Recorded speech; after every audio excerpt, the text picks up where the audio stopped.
ہر پاسے آلو آلو ہوئی پئی ہے، زمیندار روندا پہ ہے، پٹدا پہ ہے، برباد ہویا پہ ہے۔ شاعر کہتا ہے جس دور میں لٹ جائے فقیروں کی کمائی، اس دور کے سلطان سے کوئی بھول ہوئی ہے، پر ساڈے لے ایسا کچھ نہیں ہویا، اسی مننا ہی نہیں۔ ہمارے ہاں ایسا کچھ نہیں ہوا، نہ کوئی بھول ہوئی ہے اور نہ ہی کسی غریب کی کمائی لٹی ہے۔ کہانی تو یہ سنائی جا رہی ہے جو آنکھیں بھی دیکھ رہی ہیں، زبان بھی بولنا چاہتی ہے، لیکن کیا کریں؟ کوئی سننے والا، دیکھنے والا، پوچھنے والا کوئی نہ۔ حالات یہ بتائے جا رہے ہیں اور وٹنس کر رہے ہیں کہ جس شخص نے کوئی 5 7 10 ایکڑ بھی آلو لگوایا نا، وہ اس کے حلق میں پھنس گیا۔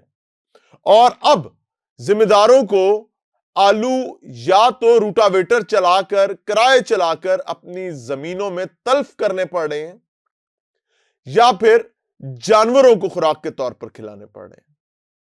حالات یہاں آ گئے کہ وہ ذمہ دار جو اپنے پورے سال کی سب سے مہنگی فصل آلو کی صورت میں لگاتا ہے، جس میں سب سے زیادہ خرچہ کرتا ہے، جس کی بہترین نگہداشت کرتا ہے، جس کا سب سے زیادہ خیال رکھ رہا ہوتا ہے، میں سینٹرل پنجاب کی بات کر رہا ہوں، سب سے زیادہ محبت اس جس کے ساتھ کر رہا ہوتا ہے، وہی فصل اس کو ایسی ڈز مار کے گئی ہے، ایسی اس کی تباہی اتار کے گئی ہے، بیکاز لوگ روتے ہیں کہ ربا سونیا زمین کھیتی اگلے، زمین سونا اگلے، زمین سے خوراک پیدا ہو۔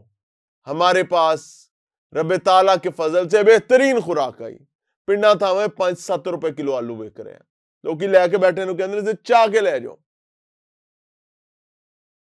مسئلہ کیا ہے کہ ہماری منڈیاں مردہ، ہمارے حالات و اسباب انتہائی تکلیف دے۔ ذمہ دار بیچارے کے پاس آلو کو اپنے کھیت سے اکھاڑ کر لیبر دے کے اپنی گاڑی پر لوڈ کر کے منڈی میں لے جانا، منڈی میں لے جا کے آف لوڈ کرنا، عذاب۔ جو آلریڈی نقصان ہو چکا اس نے اسی پر عافیت جانی، خیر جانی، اور ٹریکٹر لے کر نکلا، انہیں کہا چلو جی کھادی بوری کٹ پا لانگے۔ جس سے یہ خطا نہیں ہو پائی جو لیبر لگا کر آلو اکھاڑ بیٹھا ہے، اس بیچارے کے حالات یہ ہیں کہ وہ کہتا ہے کہ جناب اینا نقصان ہو گیا، منڈی ریٹ نہیں ہے گا، میں جو منڈی لے کر جاؤں گا میں وہی پیسے بچا لوں، میں اس آلو کو اپنے جانوروں کو کھلا دوں۔ کیوں؟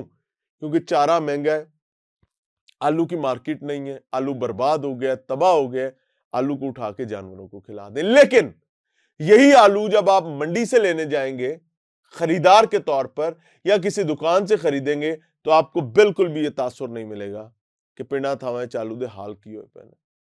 ذمہ دار بیچارہ کہتا ہے خدا دا نہ کچھ چاہ کے لے جائے، کولڈ سٹور میں رکھنے کی گنجائش نہیں ہے، آلو پر مزید انویسٹ نہیں کر سکتا۔ کیوں؟ کیونکہ وہ بیچارہ حالات یہ میں کہ ذمہ دار بینکوں سے قرضے ڈھونڈتا پھر رہا ہے کہ زمین ٹھیکے پہ لی ہوئی ہے، ٹھیکہ دینا ہے، کوئی قرضہ دے دے، ٹھیکہ تار لئیے۔ حالات یہ میں کہ ذمہ دار کے سر کے بال موجودہ حکومتوں کی نااہلی، نالائکی اور کسان کش حرکتوں کے نتیجے میں جہاں تک حالات پہنچ گئے کہ آپ نے ذمہ دار کے بال جو ہیں ایک بار پھر آڑتیوں کے ہاتھوں میں پکڑا دی ہیں، آپ نے ذمہ داروں کو بینکرپسی کی طرف دھکیل دی ہے۔ And this is all just because of you۔ لیکن آپ کے دائیں بیٹھے آپ کو یہ نہیں پتا چلنے دیں گے، وہ آپ کو کہیں گے ٹریکٹر دیے، ایسی کمال کیتا، سیلاب آیا ہم نے سنبھالا، او بھائی پہلے سیلاب کھا گیا اب آپ کھا گئے۔ افغانستان کے بارڈر کا ظاہر ایک بڑی امپورٹنٹ معاملہ ہے اور چند ایک آدھے قافلے کے لیے غالباً بارڈر جو ہے اس کو رستہ دیا گیا تھا۔ یہ تو چلے انٹرنیشنل ایشوز ہیں، بٹ ہمیں نئی منڈیوں کی تلاش ضرور کرنی چاہیے۔ افغانستان کی منڈی اگر ہمارے لیے کارگر نہیں ہوگی تو کیا ہم یہ فصل ختم کر دیں گے؟ کیا ہم نئی منڈیوں کی کوئی تلاش نہیں کریں گے؟ یہ حکومتوں کے کام ہوتے ہیں کرنے کے، بٹ ذمہ دار ڈیزاسٹر دیکھ رہا ہے اور گورنمنٹ جو ہے وہ لمبی تان کے سو رہی ہے، وہ بھی سر تھلے باں بن کے۔